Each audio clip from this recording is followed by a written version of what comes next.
yang capek menjadi sedang. Betul?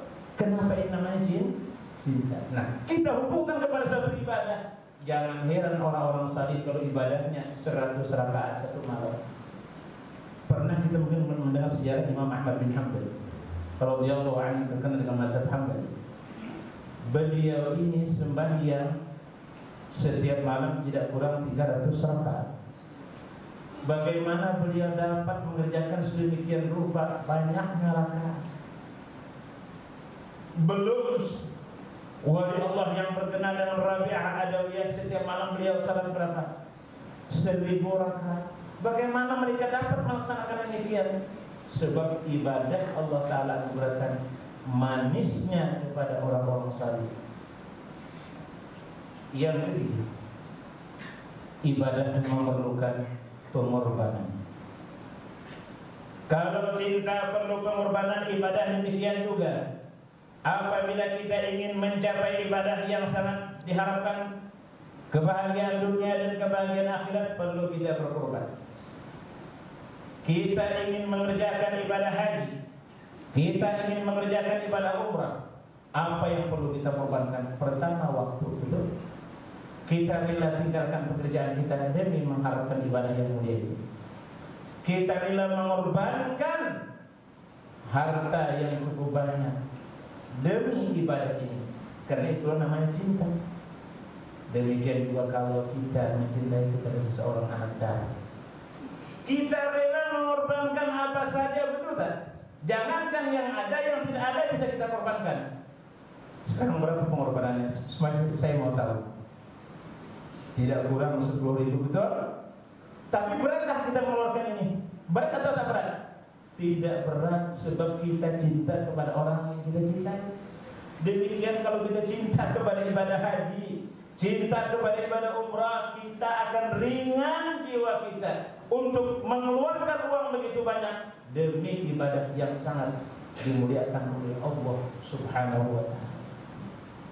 Maka dengan 3 faktor ini, cinta akan menerbitkan yang pertama keindahan, yang kedua energi, yang ketiga pengorbanan. Allah Subhanahu wa ta'ala menjanjikan kepada hamba. Apa janji Allah? Masalul ladzina yunfiquna amwalahum fi sabilillah. Gambaran dan perumpamaan mereka yang membelanjakan harta mereka di jalan Allah. Harta dikorbankan untuk berperang fi sabilillah. Harta dikorbankan untuk ibadah haji dan umrah. Kamatsali habbatin ambatat sab'a sanabil. Dia mengorbankan harta $1 ini, laksanakan dia menanam 1 biji. Ambatat sab'a sanabil, yang tumbuh 7 tangkai. Fi kulli sumbulatin mi'at habban, setiap tangkai menerbitkan 100 biji buah. Berarti 1 kali 7 kali 100, faktornya 7.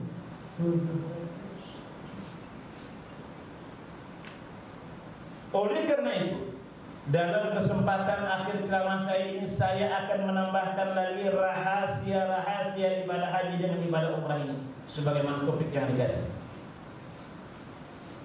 Apa rahasia ibadah haji dengan rahasia ibadah umrah ini perlu kita ketahui. Dalam setiap ibadah mengandung hikmah dan rahasia. Hikmah salah apa? Agar manusia belajar sifat merendahkan diri kepada Allah. Kata Allah, wahai hamba-Ku, engkau berdiri betul. Sebelum takbir, tundukkan matamu ke bawah. Apa kita terjemahkan dalam diri kita? Artinya apa?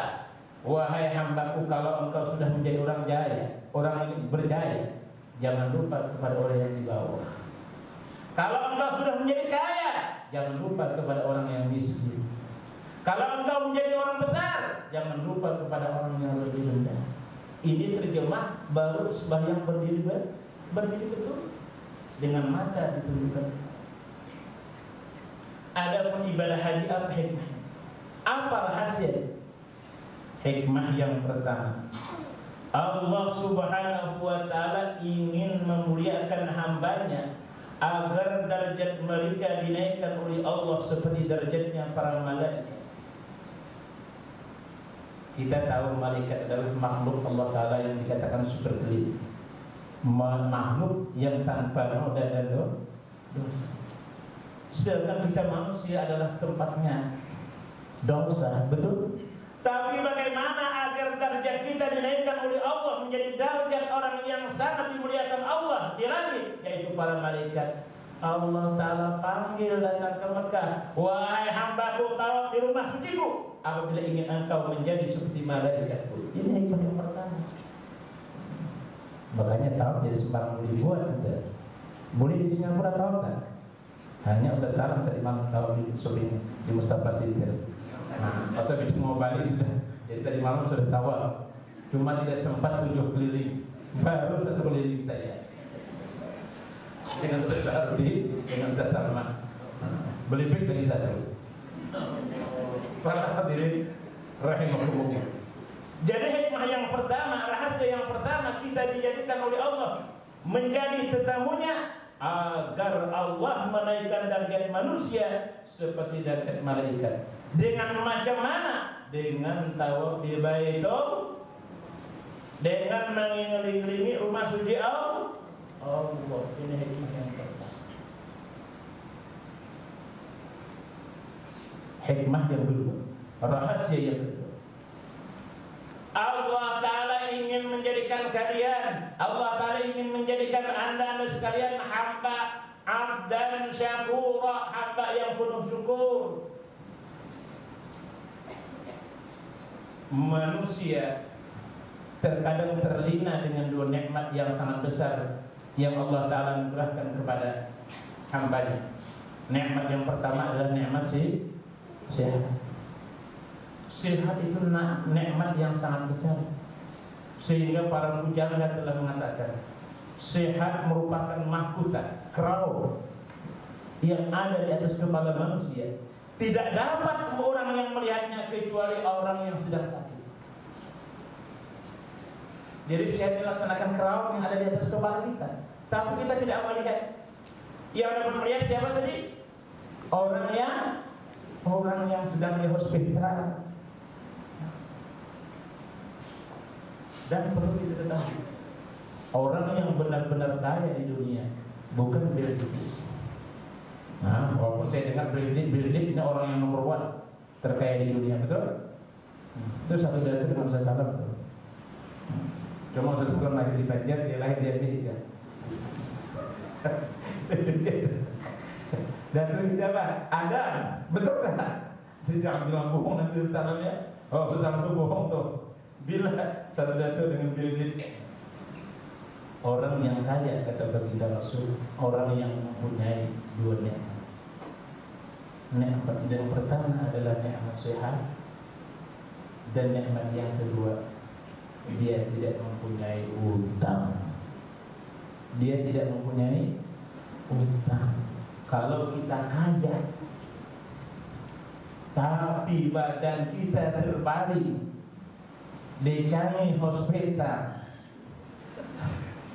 apa gunanya kekayaan kita, betul? Kalau kita kaya tapi masih kita punya utang, tidak kaya.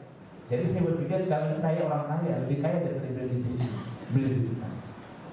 Ya, ini yang namanya kaya. Maka nikmat sehat ini manusia kadang-kala lupa untuk mensyukurinya. Mereka tidak pandai mensyukurinya. Nikmat yang kedua adalah nikmat yang sangat besar, ialah nikmat rezeki. Rezeki bukan saja terhenti pada keuangan, tidak. Ilmu adalah rezeki. Tenaga adalah rezeki.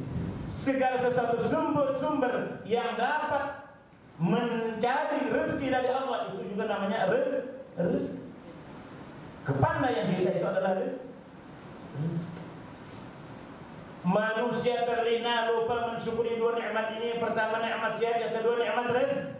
Oke, kata Allah, awal tak pandai mensyukuri 2 nikmat supaya engkau pandai masuk di sisi syaitan. Apabila engkau masuk register kepada syahidah, engkau akan Allah Ta'ala jadikan hamba yang bersyukur. Itu hikmahnya kenapa ibadah haji, ibadah umrah mesti dua perkara harus ada. Pertama kesehatan, yang kedua rezeki. Gunanya tidak lain agar kita dijadikan oleh Allah menjadi hamba yang syukur.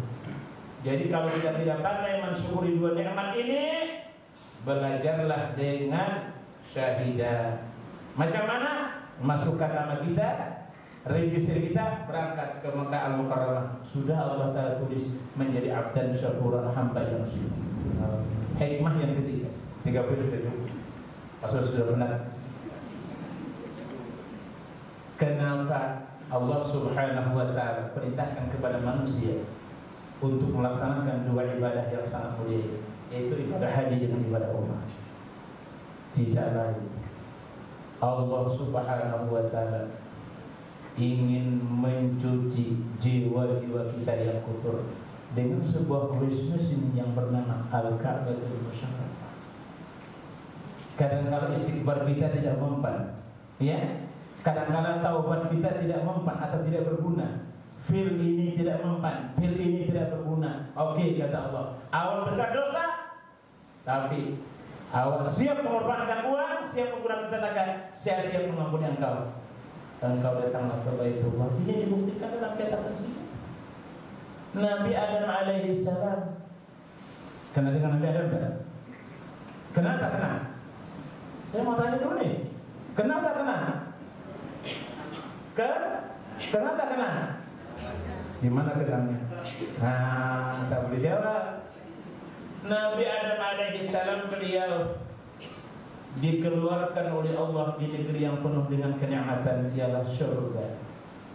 Karena syurga itu penuh dengan segala nikmat. Apa saja kenikmatan di dunia ini ada di dalam surga.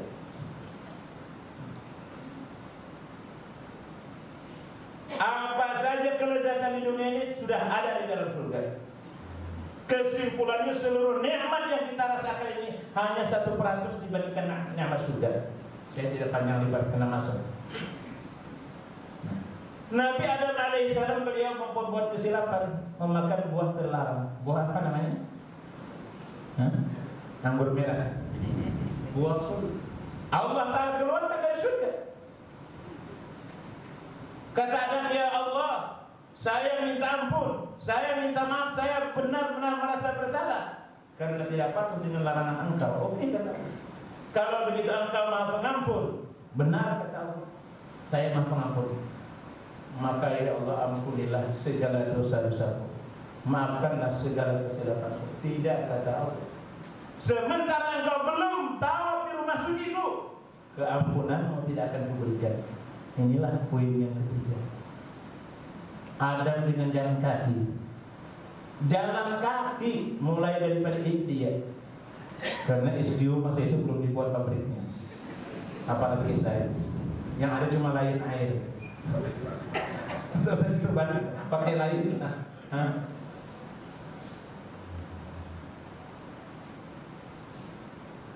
Jalan kaki, bukit yang tinggi, lembah yang terjal, penuh dengan batu, penuh dengan duri. Ada menjalani demi mengharap keampunan Allah. Perjalanan yang memakan waktu kurang lebih 1 tahun. Dari India terus ke Pakistan, dari Pakistan ke Afghanistan, dari Afghanistan terus masuk ke Iran, dan Iran ke Irak, dari Irak terus menuju Arab Saudi sampai di Makkah. Adam tawaf 70 ribu. Adam menangis kepada Allah sambil memohon doa. Yang doa Nabi Adam ada tercantum dalam buku ibadah umrah. Jadi jangan dimaksud saja. Apa buku itu? Jangan tak bukan buku umrah, buku umrah. Setelah Nabi Adam alaihissalam berdoa, ya Allah, hamba-Mu telah datang dari negeri yang jauh, ingin mensucikan jiwanya di samping rumah-Mu, ya Allah. Oleh karena itu ampunilah segala kesalahan dan kesilapan. Allah Ta'ala membalas permohonan Adam dengan ucapan ahlan wa sahlan. Wahai Adam, sekarang ini aku mengampuni segala kesilapanmu.